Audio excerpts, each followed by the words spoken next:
Alors, dans la phase de création d'un projet, quand on veut collaborer efficacement, une des premières choses à respecter, je pense, c'est d'avoir une diversité de profils. C'est-à-dire, faut éviter en fait les conflits d'ego je pense qu'on a tous connus dans certains projets.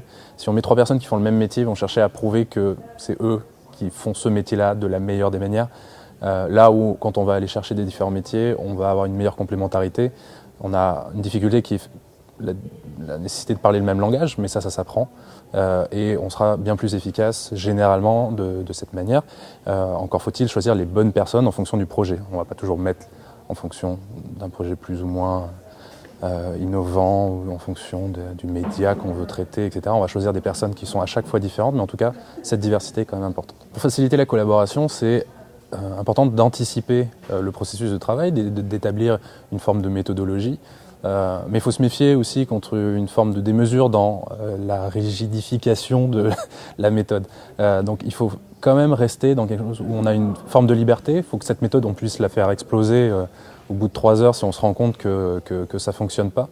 Donc il faut rester quand même un peu agile, comme on dit, et ne pas s'emprisonner dans la méthode. Mais par contre, il faut quand même anticiper des phases de travail, se donner des objectifs qui soient clairs, sur des temps de travail qui soient relativement courts pour pas qu'on se sente submergé par l'ampleur de la tâche. Je pense qu'une très bonne chose à faire quand on travaille de façon collaborative, c'est de ne pas se tomber dans la gageure de l'efficacité à la première minute. Ça n'existe pas.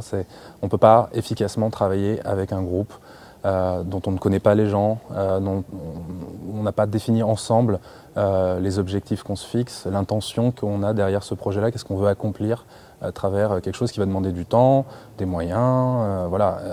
Il faut être un peu patient et donc il faut avoir ce temps d'acclimatation où on apprend à se connaître, on apprend à connaître le projet, à lui donner des limites qui soient partagées, qu'on n'ait pas quelqu'un qui soit garant de la bonne direction du projet, qui est seul garant ou garante de la bonne fin du projet. Il faut que ça soit quelque chose qui devienne vraiment partagé, donc il faut prendre ce temps-là de construire ou de reconstruire une intention ensemble et surtout qu'on se connaisse les prénoms, qui fait quoi, les sensibilités de chacun pour travailler efficacement. Donc ça prend du temps.